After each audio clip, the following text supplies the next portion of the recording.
बस class start कर रहे हैं। ओके। जी सर।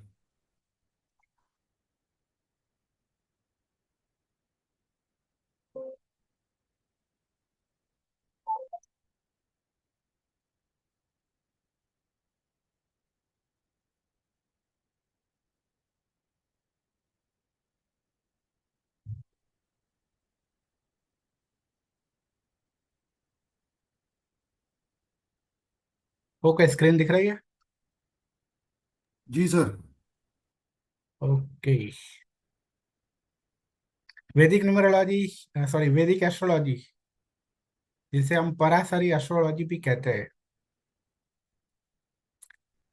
आज डेमो क्लास है।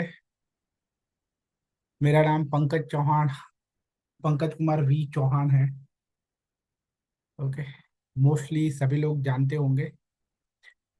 तो ये कोर्स होगा, वैदिक एस्ट्रोलॉजी का कोर्स होगा। आज डेमो क्लास है। फिर कोर्स में बहुत ही मजा आने वाला है, क्योंकि जो वैदिक एस्ट्रोलॉजी की जो नॉलेज है, अगर आपको किसी भी अकल्ट, मतलब किसी भी सीक्रेट नॉलेज में जाना है, तो आपको वैदिक एस्ट्रोलॉजी से स्टार्ट करना चाहिए। अकल्ट साइंस कहते हैं। अकल्ट साइंस मतलब क्या, कि जो भी सीक्रेट वाली जो भी सारी नॉलेज है, जैसे कि एस्ट्रोलॉजी है, न्यूमरोलॉजी है, टैरोट कार्ड रीडिंग है, सामुद्रिक शास्त्र है, हैंड राइटिंग एनालिसिस है, फेस रीडिंग है। ऐसे बहुत सारी चीजें होती है। बट सॉरी, वास्तु भी जो है। ओके। तो ये सारी चीजों में सबसे सबसे जो जरूरी है, जो सीखना चाहिए और बहुत ही इंटरेस्टेड है, और ये सब चीजों का बेस है, जो फाउंडेशन है। अब कोई भी चीजें उठा लो, न्यूमरोलॉजी है, न्यूमरोलॉजी, टैरोट, वास्तु। ओके, वो सभी चीजों का जो फाउंडेशन है, बेस है, आधार है, वो एस्ट्रोलॉजी है। और एस्ट्रोलॉजी में भी कौन सी एस्ट्रोलॉजी? वैदिक वाली एस्ट्रोलॉजी। ओके। ओके, स्टार्ट करते हैं।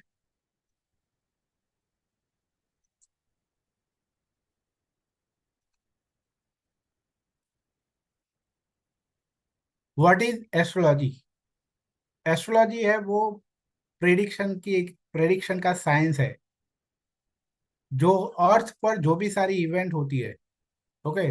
सिर्फ हमारी लाइफ में नहीं, ह्यूमन लाइफ में जो होती है वो इवेंट भी, और अर्थ पर जो भी इवेंट होती है एज ए होल, जैसे कि धरती कंप होना, सुनामी आना, युद्ध होना। ओके।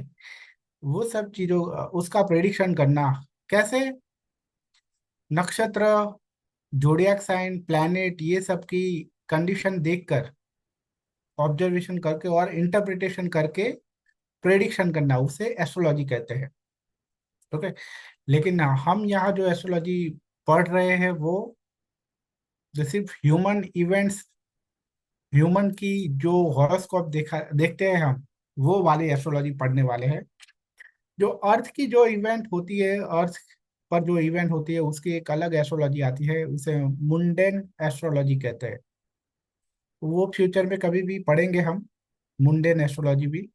बट अभी हमारा जो फोकस है वो सिर्फ यही है कि जो भी सारे इसे नेटिव, इसीलिए जातक, जिसे हम जातक बोलते हैं। जातक मतलब क्या, कि हर पर्सन या नेटिव, नेटिव की कुंडली देखनी होती है। तो वो वाली एस्ट्रोलॉजी हम सीखने वाले हैं। ओरिजिनल पर्पस था कि लाइफ ऑफ पैटर्न को देखना, हमें हर पर्सन की लाइफ पैटर्न ऑफ लाइफ को देखना होता था। Okay, at the from the position of planet in horoscope. अभी एस्ट्रोलॉजी का जो रूट है, एस्ट्रोलॉजी का भी आधार है, वो कर्मा है। ओके। ऐसा ऐसा नहीं है कि मतलब हमें जैसे हमारे कर्मा होते हैं वैसी ही हमारी कुंडली बन के आती है। ओके, ऐसा कोई नहीं है कि रैंडमली कोई भगवान ऐसे बैठे नहीं है। ओके, कि चलो इसकी कुंडली में गुरु को बुरा फेंकते हैं, इसकी कुंडली में शनि ऐसा अच्छा फेंकते हैं, अच्छा रखते हैं, इसकी कुंडली में वीनस को अच्छा रखते हैं, इसकी कुंडली में सूर्य को बुरा रखते हैं। ऐसा नहीं होता है। वैसे कोई रैंडमली नहीं होता है। जैसे हमने कर्मा किए हैं, क्योंकि वीनस के अंडर में कुछ चीजें आती है, सूर्य के अंडर में कुछ चीजें आती है, सभी प्लैनेट के अंडर में कुछ कुछ चीजें आती है। और वो रिलेटेड चीजों में अगर आप जैसा भी हमने कर्मा किया है उसी तरह से हमारी कुंडली बनकर आती है। जैसे कि वीनस के अंडर में मान लो कि रिलेशन आता है, तो हमने अच्छी तरह से सारे रिलेशन मेंटेन किए, रिलेशन का हमने फायदा नहीं उठाया, तो हमारा वीनस है वो अच्छा बन के आएगा। मंगल है वो है हमारी फिजिकल स्ट्रेंथ है। तो हमने फिजिकली अच्छी तरह से एक्सरसाइज किया, हमारे बॉडी का अच्छा अच्छे से ध्यान रखा, फिटनेस रखी हमने हमारी बॉडी की। ओके, तो उस तरह से मंगल अच्छा बन के आएगा। अदरवाइज आपने वो सब चीजें ध्यान नहीं रखी, और कभी एक्सरसाइज नहीं की, कभी फिटनेस पे ध्यान नहीं रखा, अपनी फिजिकल एनर्जी को कभी भी अच्छी तरह से रखा नहीं, तो ऑब्वियसली आपका मंगल है वो वीक बन के आएगा कुंडली में। ओके, इसीलिए ये कर्मा पे बेस है। तो ये कर्मा होते हैं वो तीन तरह के कर्मा होते हैं यहाँ। Point of view, astrology point of view तीन तरह के होते हैं। अदरवाइज कर्मा है वो दो तरह के ही होते हैं। अगर जनरल व्यू में अगर हम बात करें तो जनरल व्यू में तो अच्छे कर्मा और बुरे कर्मा। लेकिन कंटेक्स ऑफ एस्ट्रोलॉजी, एस्ट्रोलॉजी के संदर्भ में इसके थ्री टाइप्स है। एक, जिसमें पहला है संचित कर्मा। मतलब कि हमने आज तक अभी तक जितने भी कर्मा किए हैं, वो सारे कर्मा अपनी प्रीवियस लाइफ में भी हम तक शायद हमने आज तक बहुत करोड़ों जन्म ले लिए होंगे, बहुत सारे जन्म ले लिए, और ये सभी जन्मों के सारे कर्मा, उसका जो बैलेंस है उसको संचित कर्मा कहते हैं। अगर मैंने कल कोई काम किया है, यस्टरडे, या आज से अभी से 10 सेकंड पहले भी जो भी कर्मा किए हैं ना, वो भी संचित कर्म में जाएंगे। Got it? संचित कर्मा मतलब समझ में आया?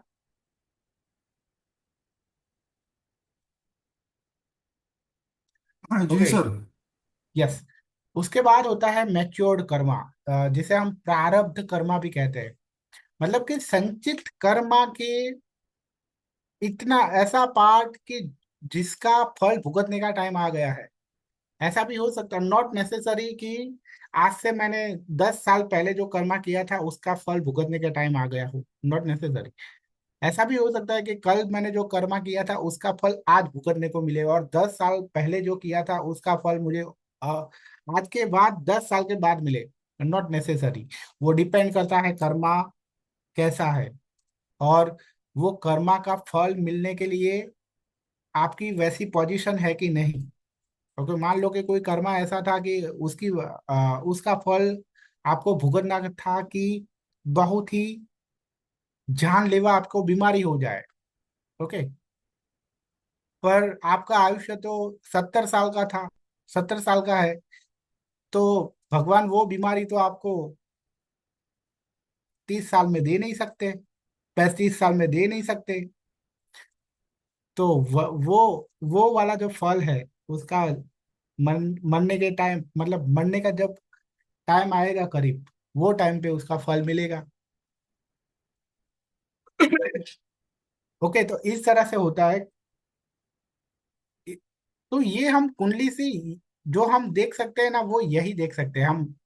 मतलब कि मैच्योर्ड कर्मा जो है वो हम देखते हैं ये लाइफ में। जो भी आपके कर्मा, जिस कर्मा का फल आपको भुगतना है वो हम कुंडली से देख सकते हैं। कुंडली से ये नहीं देख सकते कि आज तक आपने कितने जो भी सारे स्टोर्ड कर्मा, सारे संचित कर्मा नहीं देख सकते। आई बात समझ में? आप इतने ही देख सकते हो कि जिसका फल आपको ये लाइफ में भुगतना है, या फ्यूचर ये लाइफ में भुगतना है। अंडरस्टूड। बट क्यों ऐसा होता है कि प्रेडिक्शन क्यों रॉन्ग रॉन्ग होने का रीजन यही होता है।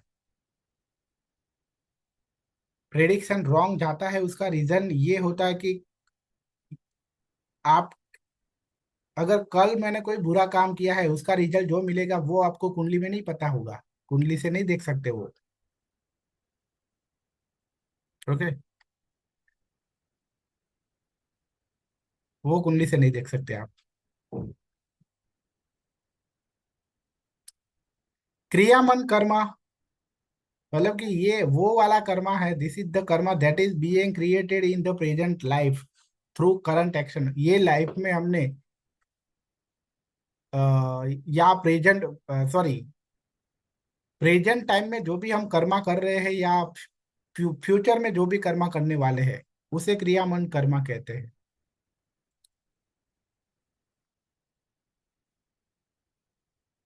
ओके। अभी प्रेजेंट में जो भी कर्मा हो रहे हैं, एंड फ्यूचर में जो भी कर्मा होंगे।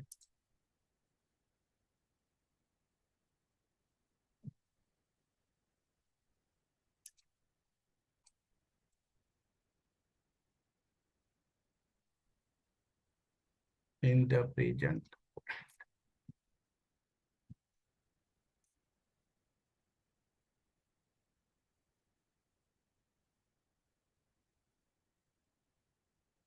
Through through current, through action and decision.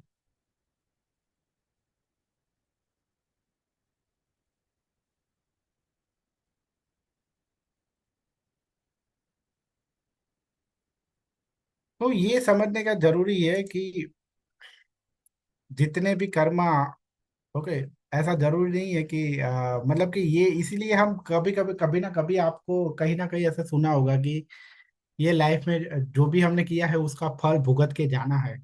But ऐसा होता नहीं है। ओके। क्योंकि अ, अगर ऐसा होता तो हमारा ये बार बार हमारा जन्म होता ही नहीं। अगर ये जन्म के फल हम यही लाइफ में ले लेते, तो फिर दूसरी बार जन्म लेने की जरूरत क्या है। जन्म मरण का चक्कर क्यों होता है? क्योंकि ये लाइफ में हमने जितने भी कर्मा, मतलब आज तक के जितने भी हमारा जो कर्मा का जो बैलेंस है वो जीरो नहीं हुआ है, इसीलिए तो बार बार हमें जन्म लेना पड़ता है। ओके। तो सबसे बड़ा क्वेश्चन ये है कि हमें कैसे पता चलेगा कि हम न्यू कर्मा कर रहे हैं, या हम ऐसा कोई फ्यूचर में कुछ ऐसा किया था कि उसकी वजह से हमें उसका रिजल्ट मिल रहा है। कैसे पता लगेगा?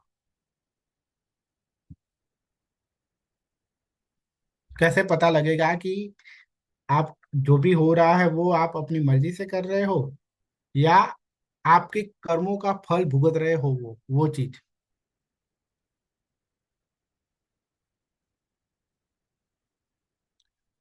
Anyone have idea? Answer very simple. जब भी आप अपनी मर्जी से कुछ कर रहे हो तो इसका मतलब ये है कि आप न्यू कर्मा कर रहे हो। और जब आप कुछ आपको करना नहीं है, आप फोर्सफुली आपको कुछ करना पड़ रहा है, तो उसका मतलब ये है, चाहे वो अच्छा हो या बुरा हो, इसका मतलब ये है कि आप अपने कार्मिक डेब्ट को पूरा कर रहे हो। ओके।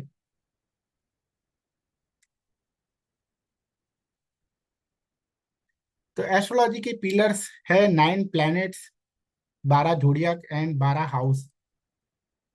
ये कुंडली एस्ट्रोलॉजी की मतलब एस्ट्रोलॉजी को अगर सीखना है तो इतनी चीजें, और अगर इसमें एक और चीज ऐड कर दूं, अगर मैं और 2 चीजें ऐड कर सकता हूं मैं इसमें, वो है योगा। कुछ जो योगा बनते हैं, तो योगा से क्या पता चलता है कि व्हाट विल हैपन।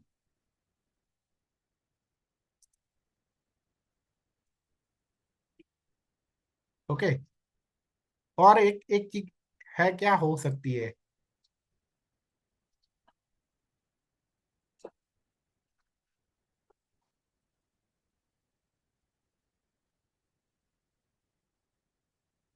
एक और चीज है, क्या हो सकती है?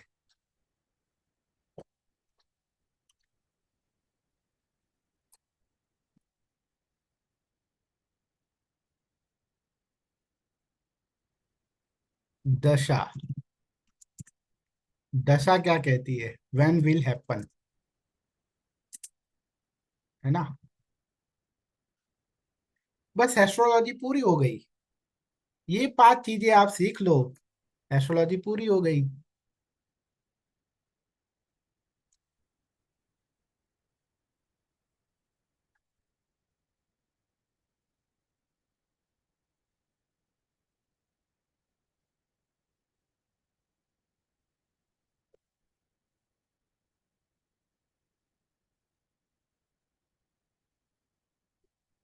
ओके, प्लैनेट को यहाँ स्किप कर रहा हूँ, क्योंकि प्लैनेट की सारी चीजें मोस्टली सबको मालूम होती है कि ये प्लैनेट ये सब चीज को देख रहा है, मतलब ये प्लैनेट के ट्रेड्स ये है।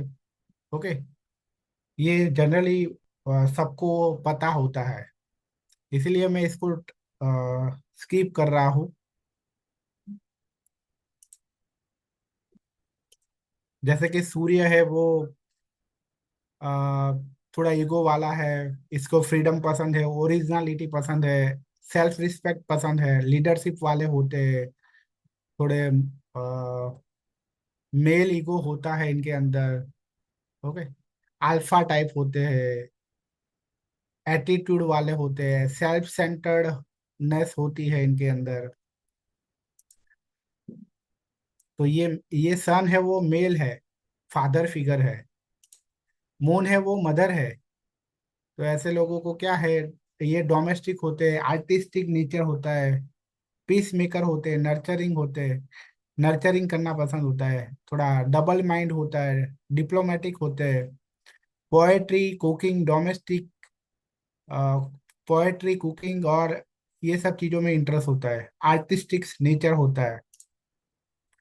मंगल है वो क्या है, एग्रेसिव है, फिजिकल एनर्जी है, मैंने आगे बताया था वैसे, स्टबबॉर्न है, गुस्से वाला है, वायोलेंस होता है, very active, very quick in action, धीरज नहीं है, मानवतावादी भी है। मर्क्यूरी कैसा है? मर्क्यूरी है वो बिजनेसमैन टाइप है, प्रोडक्टिव है, फ्रीडम पसंद है, चेंजेस लाना पसंद है, वर्सेटाइल होते हैं, एक्सप्लोर करना पसंद है, ट्रैवलिंग पसंद है, सेंसुअल होते हैं, बहुत ही फ्लेक्सिबल होते हैं, फाइनेंस में इंटरेस्ट होता है, बोलने में एक्सपर्ट होते हैं, कम्युनिकेशन अच्छा होता है, trade marketing sales commerce business ये सब चीजों में इंटरेस्ट होता है इनको। जुपिटर ऑनेस्ट होते हैं, ग्रोथ का कारक है, क्रिएटिविटी अच्छी होती है, विजन अच्छा होता है इसका, दृष्टि, समझदार होते हैं, अंडरस्टैंडिंग होती है, ज्ञानी होते हैं, एजुकेशन अच्छा होता है, नॉलेज वाले होते हैं, स्पिरिचुअल होते हैं, रूल्स एंड एथिक्स को फॉलो करने वाले होते हैं। वीनस है वो होम एंड फैमिली का प्लेनेट है, ब्यूटी पसंद होती है, सेंसुअलिटी पसंद होती है, मटेरियलिस्टिक है, फैमिली रिस्पॉन्सिबिलिटी है, बैलेंस अच्छा होता है, love, caring, protective, nurturing, community oriented होते हैं। सैटर्न है उसको फाइनेंशियल सिक्योरिटी चाहिए, रोटी कपड़ा और मकान, प्रोफेशनल स्टेटस अच्छा चाहिए, ऑथोरिटी चाहिए, पावर चाहिए, एम्बिशन चाहिए, एम्बिशियस होते हैं, believe in hard work and reality, struggle हो कराता है, डिले कराता है। राहु है वो सबसे मेलिफिक प्लेनेट है, इसको शॉर्टकट पसंद है, सब कुछ पेंडिंग रखता है, एबनॉर्मली बिहेव करवाता है, अप डाउन है, अप डाउन लाता है, मूडी होता है, डायरेक्शन नहीं होती है, कंफ्यूजन होता है, over thinking, negative thinking, poison का भी कारक है, इन्फेक्शन कराता है, मटीरियलिज्म बहुत ज्यादा होती है, रेस्टलेसनेस लाता है, डायरेक्ट डिस्ट्रैक्शन होता है, कोई भी काम में फोकस नहीं रहता है, एडिक्शन लाता है, अटैचमेंट लाता है बुरी चीजों में। केतु है वो थोड़ा अच्छा है compare to Rahu. Analytical power अच्छा है, इंट्यूशन अच्छा है, समझदार है, सिक्रेटिव है, थोड़ा डरपोक है, भाग जाने वाला है, सुसाइडल थॉट्स भी ला सकता है, depression, loss, liberation, spirituality, detachment. Nature of planet में मैलेफिक प्लैनेट है Rahu Ketu Saturn Mars and sun. Sun है वो उतना मैलेफिक नहीं है, थोड़ा ही है। बेनिफिक प्लैनेट है Jupiter, Venus, Mercury and moon. Okay, तो अब इस पे थोड़ा फोकस करते हैं 12 राशियां। ओके। तो 12 राशियों पे जाइए जाए। तो ये 12 राशि आपको नंबर वाइज याद होनी चाहिए। कि एक नंबर की राशि है वो एरीज है, 2 नंबर की है टॉरस है, 3 नंबर की है जेमिनी है, 4 नंबर की कैंसर है, 5 नंबर की लियो है, 6 नंबर की वर्गो है, 7 नंबर की लिब्रा है, 8 नंबर की स्कॉर्पियो है, 9 नंबर की सेजिटेरियस है, 10 नंबर की कैप्रिकॉन है, 11 नंबर की एक्वेरियस है एंड 12 नंबर की पाइसिस है। एरीज मतलब मेष राशि। ओके, तो ऐसे लोग को सभी राशि को समझने की कोशिश करते हैं कि ऐसे लोग, ये लोग कैसे होते हैं, ये राशियां कैसी होती है। तो उनकी स्ट्रेंथ और उनकी वीकनेस से समझ जाएंगे कि वो लोग कैसे होते हैं। तो स्ट्रेंथ है कि ये करेजियस होते हैं, बहुत ही हिम्मत वाले होते हैं, डिटरमाइन होते हैं कि ये करना है तो ये करना ही है, कॉन्फिडेंट होते हैं, एंथुजियाज्म होता है, ऑप्टिमिस्टिक होते हैं। ऑप्टिमिस्टिक मतलब कि हर कंडीशन में पॉजिटिव सोचने वाले कि हाँ हो जाएगा, अच्छा होगा, बुरा नहीं होगा। ऑनेस्ट होते हैं। ओके। फिल्टर करना पसंद नहीं होता है, जैसा होता है वैसे ही बोलते हैं। थोड़ा पैसिनेट होते हैं, पैशन होता है, एक्टिव होते हैं and quick and action. Weakness क्या है? धीरज नहीं होती है, मूडी होते हैं, शॉर्ट टेम्पर्ड होते हैं, कभी भी गुस्सा आ सकता है, इम्पल्सिव होते हैं, आवेश में आ सकते हैं, एग्रेसिव एंड वायलेंस, हिंसा भी कर सकते हैं। टॉरस बहुत ही ओके, आप देखना कि उसका हर राशि का एक स्वामी भी होता है। तो एरीज का स्वामी है वो मंगल है, इसीलिए यहाँ देखना कि मंगल की क्वालिटी दिख रही है आपको। टॉरस है उसका स्वामी वीनस है। स्ट्रेंथ है इनकी, रिलायबल है, आप इन पे रिलाई कर सकते हैं कि आप मान लो कि इन्होंने बोल दिया कि मैं ये काम करूंगा तो कर देंगे। पेशेंट, धीरज वाले होते हैं, प्रैक्टिकल होते हैं, डिवोटेड होते हैं, स्पेशली प्यार में और रिलेशनशिप में, प्यार में और रिलेशन में रिस्पॉन्सिबल होते हैं। स्टेबिलिटी पसंद होती है, ब्यूटी पसंद होती है, मटीरियलिज्म और मटीरियलिस्टिक होते हैं, भौतिकवादी होते हैं, सेंसुअल होते हैं, ग्रेट लवर्स, कामनेस होती है इनके अंदर। वीकनेस है, स्टबबॉर्न है, बहुत ही जिद्दी है, पजेसिव है, अनकॉम्प्रोमाइजिंग है, कॉम्प्रोमाइज नहीं करते हैं एंड लेजी होते हैं बहुत ही। जेमिनी, उसका स्वामी मर्क्यूरी है। स्ट्रेंथ है, ये लोग जेंटल होते हैं, अफेक्शनेट मतलब कि अफेक्शन अच्छा होता है, क्यूरियस होते हैं, सब कुछ जानने के लिए बेताब होते हैं, एडेप्टेबल, हर अ, हर कंडीशन में फ्लेक्सिबल होते हैं, कर सकते हैं, लेकिन उनको करना हो तो। Okay. Ability to learn quickly and exchange idea, कोई भी चीज है वो बहुत ही क्विकली लर्न कर लेते हैं, आइडियाज एक्सचेंज कर लेते हैं, सेंसुअल होते हैं और मटीरियलिस्टिक होते हैं। वीकनेस है, नर्वस हो सकते हैं, इनकंसिस्टेंट मतलब कि नॉट नेसेसरी कि उन्होंने बोला है कि मैं कल से 7 बजे उठूंगा, अ, हर रोज एक्सरसाइज करूंगा तो वो कर पाएंगे, नॉट नेसेसरी। तो उनका ये प्रॉब्लम है, वो कंसिस्टेंट नहीं हो पाते हैं। इनडिसिसिव, कभी कभी डिसीजन नहीं ले पाते। बॉर्डम मतलब कि बहुत ही जल्दी बोर हो जाते हैं, क्योंकि इनको हर पल कुछ ना कुछ नयापन चाहिए। ओके। वेराइटी चाहिए इनको, कुछ ना कुछ एक्सप्लोर करना चाहिए, करना पसंद होता है। अगर वो ना मिले तो वो जल्दी से बोर हो जाते हैं, यहाँ तक कि वो रिलेशनशिप में भी बोर हो जाते हैं, अपने पार्टनर भी बार बार बदल सकते हैं, ऐसे होते हैं। हालांकि इंडिया में ये चीज मतलब वो बहुत उस तरह से वो बुरी मानी जाती है, तो इंडिया में नहीं हो, बट अगर आप फॉरेन में जाओगे तो फॉरेन में तो ऐसा माना जाता है कि आप आपका जो पार्टनर है ना वो जेमिनी वाला ना रखो। मतलब जिनको भी एस्ट्रोलॉजी का नॉलेज होता है वो ऐसा उनको मालूम है कि जेमिनी वाले होते हैं वो बहुत इस तरह ये टाइप के होते हैं कि एक्सप्लोर करना उनको इतना पसंद होता है कि रिलेशन में भी वो एक्सप्लोर करते हैं। ओके। कैंसर, स्ट्रेंथ है इनकी डिटरमाइन, हाईली इमिजिनेटिव, इमेजिनेशन पावर बहुत ही अच्छा होता है, लॉयल होते हैं, इमोशनल होते हैं एंड सिंपैथेटिक। लोगों मतलब लोगों का दुख समझ सकते हैं ये लोग। Weakness, Moody, pessimistic. पैसिमिस्टिक मतलब क्या कि ड्राइवर सीट पे नहीं रहते हैं ये लोग, ऑलवेज लोगों को सपोर्ट करते हैं, लेकिन अगर लीड करना हो तो थोड़े पीछे रहते हैं। सस्पिशियस, कभी डाउट होता है, मतलब इस तरह से नहीं है कि अपने पार्टनर पे डाउट होता है, वो उस तरह से कि लाइफ में कभी ना कभी उस तरह से डाउट की कुछ बुरा ना हो जाए लाइफ में। मैनिपुलेटिव होते हैं एंड इनसिक्योर होते हैं। लियो,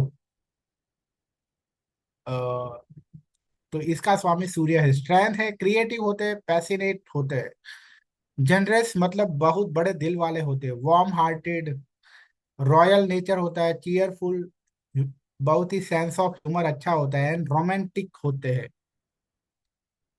वीकनेस क्या है, थोड़े घमंडी है, स्टबबॉर्न है, जिद्दी है, सेल्फ सेंटर्ड है, अपने पर ही ध्यान होता है, लेजी है, इनफ्लेक्सिबल है, कांट आस्क फॉर हेल्प, लोगों से हेल्प नहीं मांगते हैं। ओके, इसीलिए इनको अटैक, हार्ट हार्ट की बीमारी होने के चांसेस क्या है, क्योंकि अगर आप कभी भी किसी से अपनी ये लोग इस तरह से मतलब कि उतने ऐसा होता है कि अपने दिल की बात भी किसी से बोलते नहीं है, ऐसा अपने दुख दर्द वो भी शेयर नहीं करते। तो अल्टीमेटली क्या होता है, इसीलिए इनको हार्ट की बीमारी होने के चांसेस रहते हैं। और मोस्टली आप देखना कि जो भी लोग जिनको भी अटैक आता है, हार्ट अटैक, तो उनका किसी ना किसी तरह से लियो से कनेक्टेड होगा, या फिर सूर्य का कनेक्शन होगा, मिलेगा आपको उनके न्यूमरोलॉजी में भी जाओगे तो अ, उनका एक नंबर उनके डीओबी में कहीं ना कहीं आपको मिलेगा, क्योंकि एक नंबर सूर्य का है। ओके। उसके बाद है वर्गो, उसका स्वामी मर्क्यूरी है। बट हाउ एवर तो भी लियो है वो मेरी फेवरेट राशि है, बिकॉज कि ये लोग बहुत बड़े दिल वाले होते हैं, और बहुत ही सेंस ऑफ ह्यूमर बहुत अच्छा होता है, चीयरफुल होते हैं, और ऑलवेज रेडी टू हेल्प। जैसे सूर्य है ऑलवेज सबको प्रकाश देता है, उसी तरह ये लोग always ready to help. Okay. But ये चीज बस एक इनकी जो है वो उनको नहीं, ये नहीं होना चाहिए बस, ऑलवेज हेल्प मांगनी चाहिए जब भी लाइफ में प्रॉब्लम हो तो। उस तरह से मतलब कि उतना भी ईगो नहीं होना चाहिए हमारे अंदर कि मैं तो किसी से हेल्प नहीं मांगूंगा, मुझे किसी की हेल्प की जरूरत नहीं है। ओके, ऐसा नहीं होना चाहिए। वर्गो है तो उसकी स्ट्रेंथ है कि ये लॉयल है, एनालिटिकल है, काइंड है, हार्ड वर्किंग है, प्रैक्टिकल है, एक्सपर्ट इन स्पीच, कम्युनिकेशन भी अच्छा होता है, नेगोशिएट करने भी में भी अच्छा है, तो कॉमर्स, ट्रेड, मार्केटिंग, सेल्स, ये सब चीजों में बहुत ही इनको एक्सपर्ट होते हैं। वीकनेस, शर्मीले होते हैं, चिंतित रहते हैं, overly critical of self and others, मतलब कि कहीं ना कहीं से कुछ ना कुछ गलतियां निकालने वाले होते हैं कि आप में तो ये कमी है, या खुद में भी मतलब कि 90% सब कुछ अच्छा है, लेकिन 10% ही कुछ प्रॉब्लम है, तो भी कहेंगे कि मतलब वो उस पे फोकस उनका ज्यादा जाएगा, ना कि वो जो 90% अच्छी चीजें है उस पे। And all work and no play, उसका मतलब क्या है कि बहुत मेहनत करने वाले होते हैं। ओके, हार्ड वर्किंग इतना ज्यादा है कि बस क्या, और कोई एंजॉयमेंट के लिए टाइम नहीं निकालते। इसका ये एक इसके हम रूढ़ी प्रयोग, ये पूरे सेंटेंस का मीनिंग ऐसा होता है। उसके बाद है लिब्रा। लिब्रा का स्वामी अगेन वीनस है। स्ट्रेंथ है, ये कोऑपरेटिव होते हैं, डिप्लोमेटिक होते हैं, ग्रेसियस होते हैं, fair minded, social, romantic and royal nature होता है। वीकनेस क्या है कि इनडिसिसिव, कभी डिसीजन नहीं ले पाते। अवॉइड कन्फ्रंटेशन, मतलब कि मान लो कि कुछ कन्फ्रंटेशन का मतलब क्या है कि किसी भी कुछ ऐसी क्रिटिकल बातें किसी से फेस टू फेस ना कह पाना, कि मान लो कि किसी दोस्त ने कुछ गलती की, पर उसको बोल ना पाना कि तूने ये गलती की, तूने ये मेरे साथ गलत किया। तो वो सब उसको कन्फ्रंटेशन करना बोलते हैं। Okay. Will carry A grudge, मतलब क्या है कि अगर किसी से कुछ बुरा लगा है तो वो याद रख रहे हैं। किसी ने उनके साथ बुरा किया है तो वो याद रखते हैं। सेल्फ पिटी, कभी कभी अपने पर ही दया आ जाती है, ऐसा होता है। तो स्कॉर्पियो इसका स्वामी है अगेन मार्स। स्ट्रेंथ है, रिसोर्सफुल है, ब्रेव है, बहुत ही डेयरिंग वाले होते हैं, पैशनेट होते हैं, स्टबबॉर्न, जिद्दी होते हैं, अच्छे यारों के यार, दुश्मनों के दुश्मन, ऐसे होते हैं। इमोशनल होते हैं और इंट्यूशन बहुत अच्छा होता है।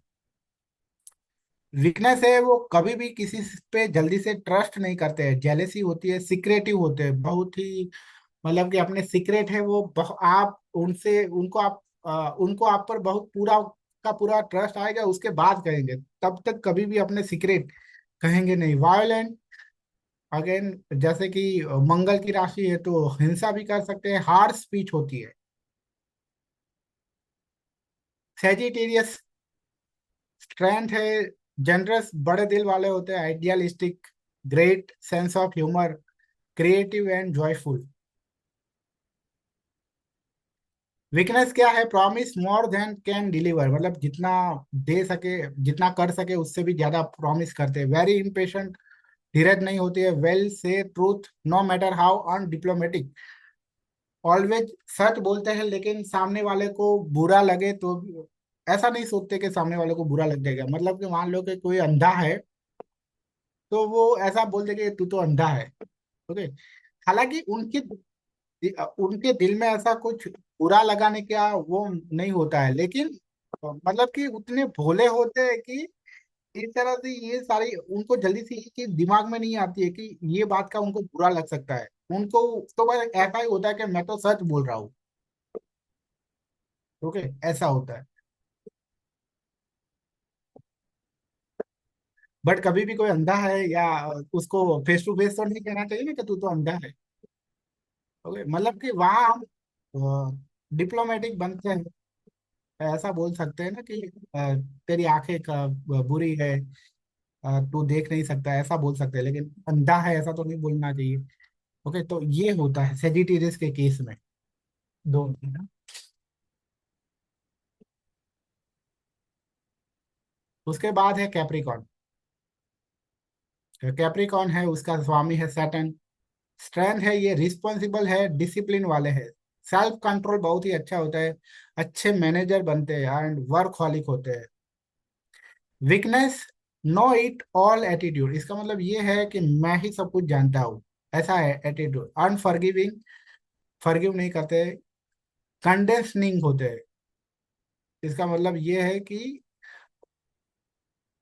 अपने आप को ग्रेट पर्सन, जैसे वो खुद ग्रेट पर्सन हो उस तरह से बिहेव करते हैं। एक्सपेक्टिंग द वर्स्ट सिचुएशन, मतलब कि हर केस में वर्स्ट सिचुएशन सोच लेते हैं। ओके। आपने भी कभी ना कभी आपकी लाइफ में भी कोई ऐसा पर्सन देखा ही होगा कि मतलब कि हर सिचुएशन में कुछ ना, मतलब सबसे बुरा से बुरा क्या हो सकता है वो ऑलवेज सोच लेता है, एक्सपेक्ट करता है, और मतलब उतना वीक, उतना नेगेटिव होता है। ओके।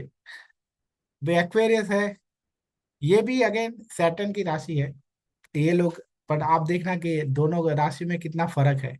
ये सैटर्न है और ये सैटर्न है। देखना दोनों में कितना फर्क है, क्योंकि ये सैटर्न है, उसको अभी फाउंडेशन बनाना है। फाउंडेशन नहीं बनाना, सॉरी, फाउंडेशन नहीं बनाना, नहीं बना है, इसलिए वो ऐसा है, वर्कहॉलिक और वो सब वर्क करने वाला है। जबकि ये सैटर्न है, वो इसने फाउंडेशन बना लिया है। ओके, तो इसीलिए ये हार्ड वर्क करने वाला नहीं है, ये कैसा है, प्रोग्रेसिव करने वाला है। एक बार फाउंडेशन बन गया तो उसके बाद प्रोग्रेस होगा। ओरिजिनल है, इंडिपेंडेंट है, ह्यूमैनिटेरियन है, मानवतावादी है, सोशल है, and likes to do something for society. Okay. Weakness, run from emotional expression. Emotional expression में थोड़े वीक होते हैं। वीक टेम्परामेंट, अनकॉम्प्रोमाइजिंग, कॉम्प्रोमाइज नहीं करते। अलूफ मतलब कि अकेले अकेले रहने वाले, लोगों के साथ बहुत जल्दी से मिलने जुलने वाले, मिलनसार नहीं होते, जल्दी से लोगों के साथ मिलते जुलते नहीं है। पाइसिस, लास्ट जोडियाक, इसका स्वामी है जुपिटर। स्ट्रेंथ है इनकी, कंपेशनेट मतलब दयालु होते हैं, आर्टिस्टिक, कोई ना कोई इनके अंदर आर्ट होती है, कलाकारी होती है। इंट्यूटिव होते हैं, जेंटल नेचर होता है, वाइज समझदार होते हैं, म्यूजिक बहुत पसंद होता है, हीलर होते हैं। इनके पास बैठोगे तो उनकी बातें सुन के, इनका टच, ये सब हील कर सकता है आपको। वीकनेस है, वो थोड़े डरते, ओवरली ट्रस्टिंग, लोगों पे बहुत जल्दी ट्रस्ट करने वाले होते हैं। Desire to escape reality, reality से भागने वाले होते हैं। कैन बी ए विक्टिम और ए मार्टियर, मतलब कि ऐसा मानने वाले कि जो भी हुआ वो मेरी मेरी वजह से हुआ। ओके। ओवर सेंसिटिव, और बहुत ज्यादा सेंसिटिव होते हैं। तो यहाँ जोड़ियाक पूरे हुए। अब देखते हैं 12 हाउस ऑफ कुंडली। ओके। बट इस पे आगे बढ़े उससे पहले हम देख लेते हैं कि हर, यहाँ कुंडली में 12 घर होते हैं, तो हर 12 घर से कुछ ना कुछ देखा जाता है कि ये घर से, मान लो कि ये घर से आपकी आपकी आपकी लाइफ कितनी होगी वो देख सकते हैं, और किसी घर से आपकी आपकी मैरिज लाइफ कैसी होगी वो देख सकते हैं। तो वो सब ये हम आगे देखेंगे। बट अभी देख लेते हैं पहले कुछ बुरे योगा देख लेते हैं, कुछ योगा देख लेते हैं।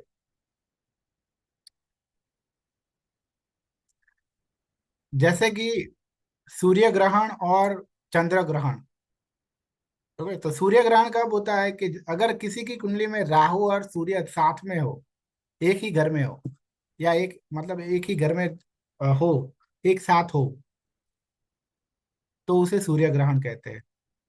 चंद्र ग्रहण कब बनता है, जब केतु और चंद्र दोनों साथ में हो, तो चंद्र ग्रहण बनता है। अब इसकी इफेक्ट क्या होगी, इसकी रेमेडी क्या होगी, वो सब कोर्स में देखेंगे। ओके। बट आप इतना समझ लो कि यहाँ सूर्य ग्रहण हो रहा है तो सूर्य से रिलेटेड आपकी लाइफ में सारी प्रॉब्लमें आएगी। जैसे कि आपके सूर्य है वो पिता का कारक है, तो पिता से आपकी कम बने, आपकी लाइफ में सेल्फ रिस्पेक्ट ना आए, क्योंकि सूर्य है वो सेल्फ रिस्पेक्ट का कारक है। गवर्नमेंट से आपकी कम बने, गवर्नमेंट काम सूर्य गवर्नमेंट का भी कारक है। जब भी कोई गवर्नमेंट काम करने जाओ तब वो काम आपका बहुत मेहनत के बाद पूरा हो, या वो काम एक दिन में पूरा होना चाहिए, उसकी जगह आपको वो काम करने के लिए 3 दिन लग जाए, बहुत उसमें रोड़े आए, हर्डल्स आए, उसके बाद हो, ये होगा। चंद्र ग्रहण है तो चंद्र यहाँ आपका दूषित हो रहा है, तो आप बहुत ही ज्यादा इमोशनल होंगे। ओके। छोटी छोटी बातों में आपको बुरा लग जाएगा, माता से कम बनेगा, रात को नींद नहीं आएगी, क्योंकि चंद्र है वो रात की जो नींद है, वो चंद्र के का, अगर चंद्र आपका किसी का वीक है तो उनको नींद नहीं आएगी। तो मैं यहाँ डेमो क्लास में, इसलिए डेमो क्लास उस तरह से डिजाइन किया है कि आपको पता लगे कि एस्ट्रोलॉजी हम किस तरह से पूरा एस्ट्रोलॉजी का कोर्स जाएगा। बस हम ये 5 चीजें ही हमें सीखनी है। ओके। 9 प्लैनेट, 12 राशियां, 12 घर, और योगा। बहुत सारे योगा होंगे, बहुत सारे योगा, अच्छे और बुरे। ओके। योगा से क्या पता लगेगा, व्हाट विल हैपन, क्या होगा लाइफ में। एंड दशा से क्या पता चलेगा, व्हेन विल हैपन, कब होगा। और दशा देखेंगे। ओके। तो ये पांचों की पांचों चीजों का यहाँ थोड़ा थोड़ा सा देख ले तो आपको आइडिया आए कि कोर्स इस तरह से होगा। और सर की जो मतलब मेरी जो पढ़ाने की स्टाइल है वो आपको पसंद आ रही है कि नहीं आ रही है। ओके। पर तो भी अ, सब कुछ सही जा रहा है, बट तो भी मैं ऐसा नहीं कहूंगा कि आप अटेंड करो ही करो। फिर फाइनली तो भी ये हो सकता है कि जो फीस है वो आप अफोर्डेबल अफोर्डेबल ना हो आपके लिए, तो भी ओके, तो उसकी वजह से भी आप कोर्स में ना आए, ऐसा हो सकता है। तो उसके बाद है कैम द्रुम योग। तो ये भी चंद्र की वजह से होता है। जब चंद्र के आसपास वाले घर में, चंद्र के आजू बाजू वाले घर में कोई प्लैनेट ना हो तो केम द्रुम योग बनता है। अगर उसमें राहु केतु है तो उसको कंसिडर नहीं किया जाएगा। मतलब मान लो कि राहु मून जिस घर में बैठा है उसके बाजू वाले घर में राहु है तो नहीं, उसको कंसिडर नहीं किया जाएगा। तो केम द्रुम योग होगा तो ऐसे लोग बहुत गरीब होते हैं और उनको लाइफ में बहुत अच्छे बुरे डिसीजन लेते हैं, अच्छे डिसीजन ले नहीं पाते हैं अपनी लाइफ में। उसके बाद है विष योग। सबसे बुरा योग है ये, जब शनि और चंद्र साथ में हो। क्या, शनि और चंद्र जब साथ में हो तो ये विष योग बनता है। ऐसे लोगों की लाइफ है वो जैसे कहते हैं ना कि वो कहते हैं ना कि जहर जैसी होती है इनकी लाइफ, जहर बन गई हो ऐसी लाइफ होती है। विष, विष मतलब। ओके। उसके बाद है चांडाल दोष। चांडाल दोष या इसको गुरु चांडाल दोष बोलते हैं।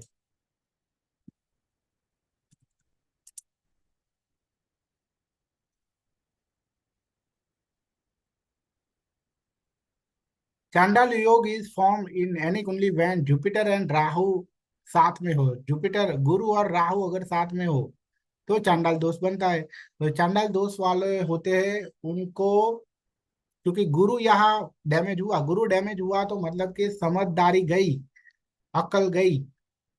ओके। कोई भी रूल्स एंड रेगुलेशन मानेंगे नहीं, किसी भी तरह से शॉर्टकट करके भी लाइफ में आगे बढ़ेंगे। ओके। कोई कोई भी किसी भी चीज में पैसे वाले बनने के लिए या उनको लाइफ में जो भी चाहिए उसके लिए वो कोई भी रास्ता अपना सकते हैं, किसी भी रूल्स एंड रेगुलेशन को ब्रेक कर सकते हैं। ओके। उसके बाद है मंगल दोष। तो जब मंगल है वो कुंडली के पहले, चौथे, सातवें, आठवें या 12वें घर में बैठा हो तो मांगलिक मंगल दोष बनता है। तो ऐसे लोग बहुत ही गुस्से वाले होते हैं। ओके। उनके पास इनकी एनर्जी बहुत ज्यादा होती है। तो ऐसा होता है कि इस वजह से ऐसा होता है कि अपने अगर वो अपनी एनर्जी को संभाले नहीं तो ये एनर्जी है वो बहुत ही डिस्ट्रक्टिव साब प्रूव हो सकता है, डिस्ट्रक्टिव हो सकती है। ओके। अंगारक दोष। अंगारक दोष बनता है राहु या केतु अगर मंगल के साथ बैठे तो अंगारक दोष बनता है। तो ऐसे लोग इस ऐसे केस में भी ऐसा ही होता है कि ये लोग बहुत ही गुस्से वाले होते हैं। ऐसे लोगों की बार बार एक्सीडेंट होती है अंगारक दोष में, बार बार झगड़े होते हैं। उसके बाद है दशा सिस्टम। तो इस तरह से दशा होती है। 9 प्लैनेट की, सूर्य की महादशा है वो 6 साल की, शुक्र की 20 साल की, शनि की 19 साल की, चंद्र की 10 साल की, गुरु की 16 साल की, केतु की 7 साल की, राहु की 18 साल की, मंगल की 7 साल की और मर्क्यूरी की 17 साल की। ओके। पर इसमें भी हर महादशा में अंतरदशा, 9 के 9 प्लैनेट की अंतरदशा अभी आएगी। मतलब कि मान लो कि विनस की ये महादशा है, तो विनस की महादशा में पहले 2 साल विनस की अंतरदशा आएगी, उसके बाद 3 साल शनि की अंतरदशा आएगी। ओके, जैसे हमारा ये 2026 चल रहा है, तो 2026 में महीने भी आएंगे ना, तो यहाँ भी हर महादशा में अंतरदशा भी आएगी। आई बात समझ में? तो ये प्रेडिक्शन है वो इस उसको देखकर देख रहा है कि अंतरदशा महादशा कौन सी चल रही है और अंतरदशा कौन सी चल रही है, ये दोनों मेन देखने होते हैं। और उसके बाद प्रत्यंतर दशा भी आती है, मतलब उससे भी छोटी वाली दशा आती है। जैसे कि हमारा हावर होता है, मिनट होता है और सेकंड होता है, उसी तरह। ओके, चलो इसको अभी 12 घर को देख लेते हैं।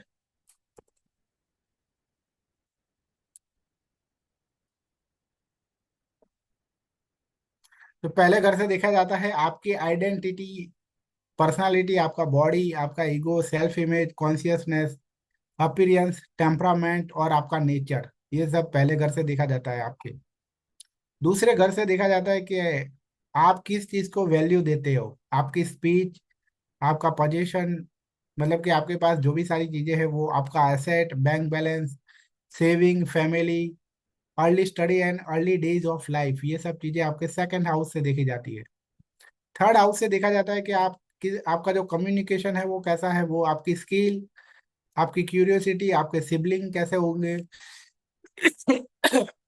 आपके सारे डॉक्यूमेंट, उसकी कंडीशन कैसी रहेगी, शॉर्ट ट्रैवलिंग, आपके hand and shoulder, hard work of नेटिव एंड विटालिटी, आपकी इम्यूनिटी, वो सब तीसरे घर से देखी जाएगी। आपके चौथे घर से देखा जाएगा आपके रूट्स, आपका घर कैसा होगा, आपको नर्चरिंग कैसे मिलेगी, आपकी पर्सनल लाइफ कैसे होगी, आपकी माता कैसी होगी, आपको खुशी मिलेगी कि नहीं, आपका कैरेक्टर कैसा होगा, आपका नेटिव प्लेस कैसा होगा, प्राइमरी स्टडी कैसी रहेगी, आपकी प्रॉपर्टी, आप प्रॉपर्टी ले पाएंगे कि नहीं, व्हीकल, आपको व्हीकल का सुख मिलेगा कि नहीं, आपकी लाइफ में कितना कंफर्ट होगा, वो सब फोर्थ हाउस से देखा जाएगा।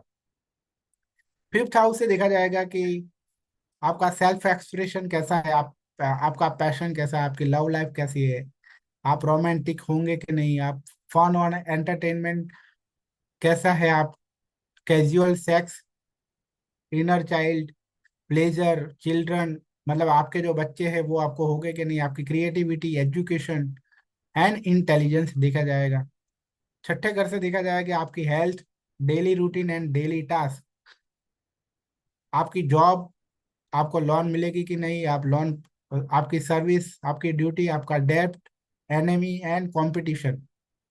इसलिए छठा घर है वो बुरा है, क्योंकि यहाँ हेल्थ है, कंपटीशन है, डेब्ट है, एनिमी है। सातवां घर है वो आपके मैरिज का घर है, पार्टनरशिप देखी जाएगी, रिलेशनशिप देखे जाएगा, मैरिज देखा जाएगा, लाइफ पार्टनर देखा जाएगा, business partner, relating, foreign affairs, contracts and deal, ये सब छठे घर से देखा जाएगा, सातवें घर से देखा जाएगा। आठवां घर सबसे बुरा घर है, सेक्स, डेथ, ट्रांसफॉर्मेशन, अकल्ट, सारे रहस्य, मैजिक, टबूज, इनहेरिटेंस, मतलब आपको आपके माता पिता से या दादा दादी से जो भी धन मिलेगा वो, insurance, other peoples money, easy money, in laws, chronic disease, ups and down, deep pain and longevity, आपका आयुष्य कैसे कितना होगा, वो सब। नौवें घर से देखा जाएगा स्पिरिचुअलिटी, आपके स्पिरिचुअल होंगे कि नहीं, आप फिलोसोफर, फिलोसॉफी में इंटरेस्ट होगा कि नहीं, नॉलेज कितना होगा, लक आपका कैसा होगा, आप एक्सपांशन मतलब कि ग्रोथ कर पाएंगे कि नहीं, हायर एजुकेशन कैसा होगा आपका, रिलीजन में कैसा इंटरेस्ट होगा आपको, एथिक्स एंड मोरालिटी कैसी होगी, आपका लक कैसा होगा आपका, लॉन्ग ट्रैवल कर पाओगे कि नहीं, लाइफ में फॉरेन ट्रैवल कर पाओगे कि नहीं, वो सब नौवे घर से देखा जाएगा। 10वें घर से देखा जाएगा आपकी कैरियर कैसी होगी, आप एम्बिशियस होंगे कि नहीं, सोशल स्टेटस आपका कैसा होगा, रेपुटेशन कैसी होगी, आपके पास पावर होगा कि नहीं होगा, आप सोशल कोर्स कर पाओगे कि नहीं कर पाओगे, नेम एंड फेम होगा कि नहीं होगा, अचीवमेंट कर पाओगे कि नहीं, प्रोफेशनल लाइफ कैसी रहेगी और आपको सक्सेस मिलेगी कि नहीं मिलेगी। 11वें घर से देखा जाएगा आपकी कम्युनिकेटिव, आपकी कलेक्टिव वॉइस, फ्रेंडशिप, आपके सोशल सर्कल, फ्रेंड सर्कल, आपके विशेष और आपको विश करने वाले, आपकी wealth, income, adopted child, income, Elder sibling, Elder भाई वो। तीसरे घर से आपके छोटे सिबलिंग देखे जाते हैं, 11वें घर से बड़े। 12वां घर है लॉस का घर है, अनकॉन्शियस, आपका अनकॉन्शियसली जो आप हो वो, secret fears, sleep, dreams, hidden desire, fantasy, addiction, jail, hospitalisation, physical weakness, खर्चे, डोनेशन, इन्वेस्टमेंट, ये सब 12वें घर से देखा जाएगा। इसलिए 12वां घर भी बुरा है, क्योंकि इसमें देखो यहाँ आ रहा है लॉस, आ रहा है एक्सपेंस, आ रहा है फिजिकल वीकनेस आ रही है। इसलिए छठा, आठवां और 12वां घर, ये तीनों घर बुरे हैं। ओके। अब बस डेमो क्लास यही तक। ओके। अ, किसी को कुछ पूछना है तो पूछ सकते हो। हमारा रेगुलर कोर्स है वो स्टार्ट होगा 5 मई से स्टार्ट होगा। फीस रहेगी पहले 10 स्टूडेंट के लिए 4000, और उसके बाद 5000। टोटल 20 क्लास होंगे, और अगर जरूरत पड़ेगी तो 2-3 क्लास और लिए जाएंगे। ओके। और क्लास टाइम होगा 8:30 बजे ही होगा क्लास का टाइम।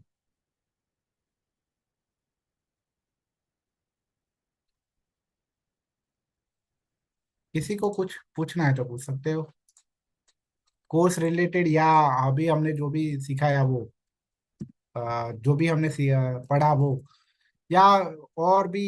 अ, हाँ, कोर्स का जो कंटेंट है वो मैं ग्रुप में डाल दूंगा।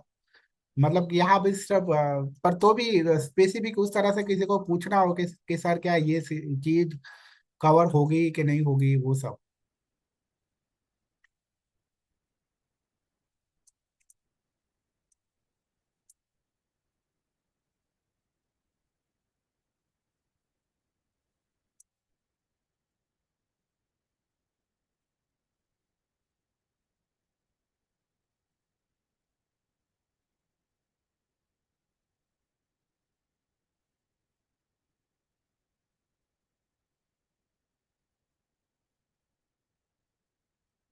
टाइम है वो 8:30 PM होगा।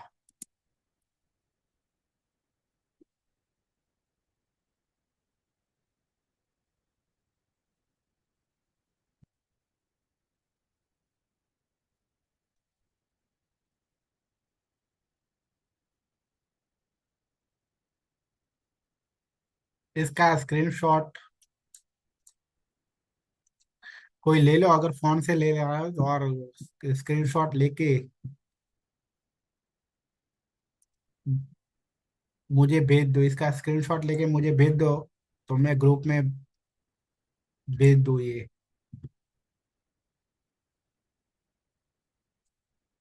ओके। और सबसे खास बात कि ऐसा नहीं होगा कि इसमें पूरा का पूरा बेसिक टू एडवांस सिखाया जाएगा, दूसरी जगह की तरह नहीं कि पहले L1, L2, L3, L4। Okay. पहले 1000 का कोर्स करवाएंगे, फिर बोलेंगे चलो अभी दूसरा भी कोर्स, इससे बड़ा वाला कोर्स करना पड़ेगा, उसकी फीस है वो 10,000 है।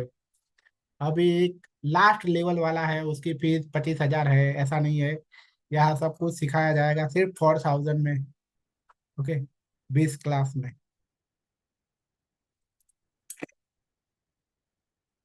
और सबसे खास बात कि बहुत ही मजा आएगा।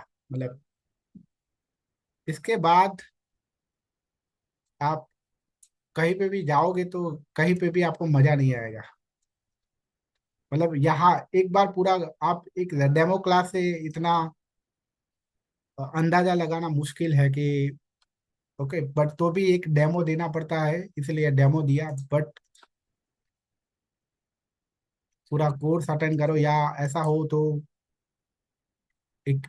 ये भी एक ऑप्शन है कि आप पहले 5 दिन 300 पे करके पहले 5 दिन भी अटेंड कर सकते हो, अगर आपको ऐसा लगता है कि नॉट श्योर कि सर सर पढ़ाएंगे उसमें मजा आएगा कि नहीं मजा आएगा, अभी भी श्योर ना हो तो ये भी आप कर सकते हो। ओके।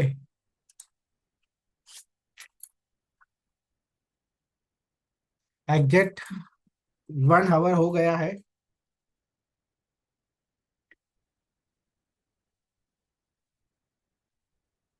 तो एक लास्ट वाली स्लाइड ले लेते हैं कि ये कैसे डिसाइड होता है कि दशा है वो कहाँ से स्टार्ट होगी। तो जब भी हमारा जन्म होता है तो मून है, चंद्र है, वो कोई ना कोई नक्षत्र में होता है, और हर नक्षत्र का स्वामी होता है। 27 नक्षत्र होते हैं, और हर नक्षत्र का कोई एक प्लैनेट स्वामी होता है। ओके। पहला नक्षत्र अश्विनी है और लास्ट नक्षत्र है वो रेवती है। फॉर एग्जाम्पल मान लो कि अगर किसी का जन्म कृतिका नक्षत्र में हुआ है तो उसकी दशा है वो सूर्य से स्टार्ट होगी, क्यों? क्योंकि कृतिका का स्वामी सूर्य है। ओके, तो इस तरह से डिसाइड होता है। और डिटेल में हम जानेंगे, मतलब ये पूरा का पूरा कैलकुलेशन कैसे होता है, कि पूरा सा पूरा दशा कैसे चलती है, किसके बाद किसकी दशा आती है, वो कोर्स में समझेंगे। बट यहाँ सिर्फ ये बट हमें इतना ही कवर करना था कि दशा कहाँ से स्टार्ट होती है। ओके। Okay fine.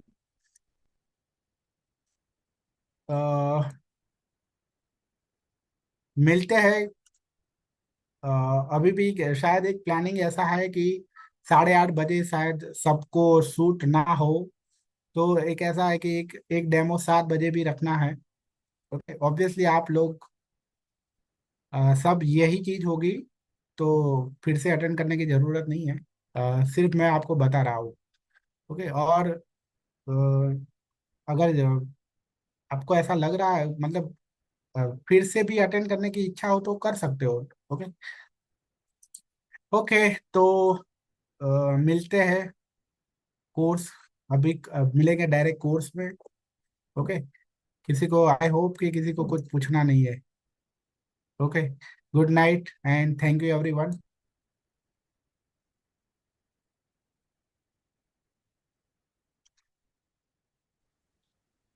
ओके।